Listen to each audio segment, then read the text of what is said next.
Assalamualaikum warahmatullahi wabarakatuh. Kami di sini bertiga ingin mempresentasikan bagaimana upaya mahasiswa dalam melakukan anti korupsi.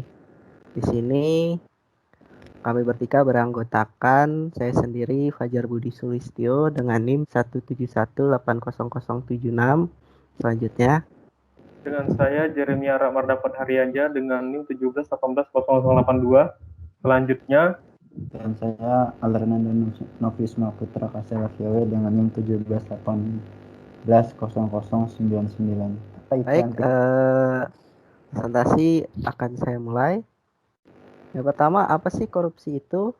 Korupsi atau rasuah dalam bahasa lain corruption dari kata kerja corrupere yang bermakna busuk, rusak, menggoyahkan, memutar balik atau menyogok adalah tindakan pejabat publik baik politisi maupun pegawai negeri serta pihak lain yang terlibat dalam tindakan itu yang secara tidak wajar dan tidak legal menyalahgunakan kepercayaan publik yang dikuasai kepada mereka untuk mendapatkan keuntungan sepihak. Dari sudut pandang hukum, tindak pidana korupsi secara garis besar memenuhi unsur-unsur sebagai berikut. Yang pertama, perbuatan melawan hukum. Kedua, penyalahgunaan kewenangan, kesempatan atau sarana. Yang ketiga, memperkaya diri sendiri, orang lain, atau korporasi. Dan merugikan keuangan negara dan perekonomian negara. Ada beberapa jenis tindakan korupsi diantaranya, tapi tidak semuanya.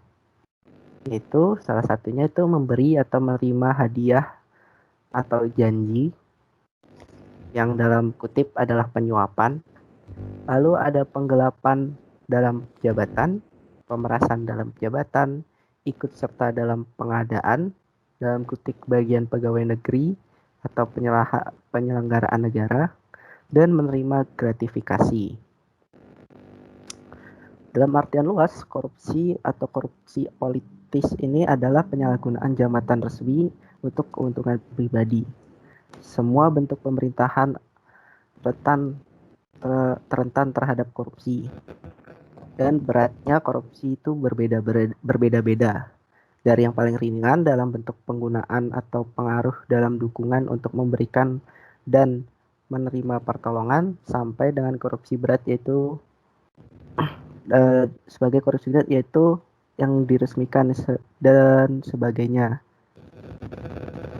Titik ujung korupsi adalah kleptokrasi yang artinya secara harfiah pemerintahan oleh para pencuri di mana pura-pura bertindak jujur pun tidak ada sama sekali.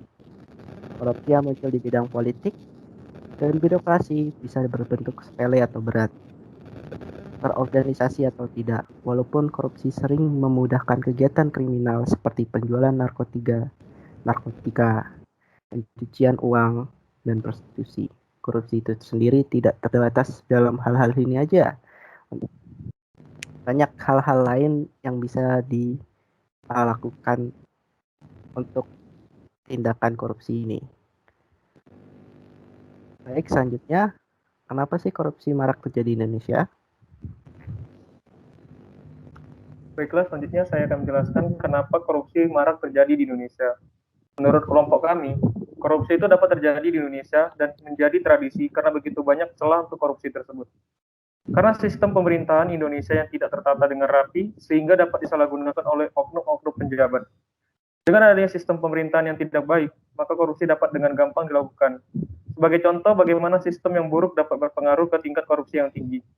Yaitu dapat kita lihat pada kasus dana bansos yang terjadi baru-baru ini. Yang dimana korupsi itu dapat terjadi karena begitu banyak pejabat yang ikut andil dalam dana bansos itu. Yang kita ketahui proses dana bansos itu diberikan dari tangan ke tangan untuk sampai kepada yang membutuhkan. Sehingga celah untuk korupsi itu dapat dengan gampang dilakukan.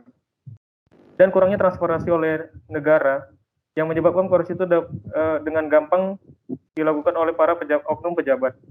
Oleh sebab itu, suatu negara dengan setiap daerah pemerintahan yang tertata dengan rapi, mulai dari atas hingga ke bawah, kemungkinan untuk para pejabat untuk korupsi dapat diminimalisir dan bukan menjadi tradisi karena dengan adanya sistem yang baik dan suatu negara dapat transparansi untuk dana yang akan dikeluarkan. maka celah untuk korupsi itu akan sangat sulit dilakukan dan juga akan mudah ditelusuri dan dapat dilihat oleh masyarakat. Oleh karena itu, suatu negara yang memiliki tingkat korupsi yang tinggi dikarenakan sistem pemerintahannya yang buruk. Apa yang harus mahasiswa lakukan untuk anti korupsi yang akan dijelaskan oleh Alrenanda Noviosma Piawe. Apa yang harus mahasiswa lakukan untuk korupsi? Oke, mahasiswa dapat melakukan peranan anti korupsi itu di lingkungan mahasiswa, terus ada di lingkungan keluarga juga, dan yang terakhir ada di lingkungan sekitar.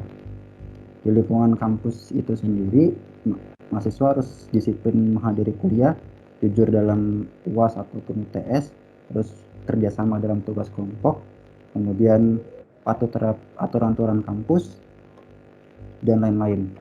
Kemudian ada di lingkungan keluarga, seperti patuh pada aturan keluarga di rumah, terus bertanggung jawab bila memakai barang bersama, terus menggunakan fasilitas kantor untuk keperluan pribadi dan kesesuaian gaya hidup dengan besar penghasilan. Kemudian ada di lingkungan sekitar, seperti bermasyarakat, itu ada kedisiplinan seperti membuang sampah pada tempatnya, kepedulian terhadap permasalahan bersama, keterlibatan dalam kegiatan bersama warga. Oke, mungkin itu saja dari peranan mahasiswa dalam anti korupsi. Oke, tutup ya. Baik, terima kasih atas pemaparan presentasinya. Baik, sekian presentasi kami mengenai peranan mahasiswa dalam anti korupsi. Kurang lebihnya mohon maaf dari kelompok kami. Wabillahi taufik wal hidayah. Wassalamualaikum warahmatullahi wabarakatuh.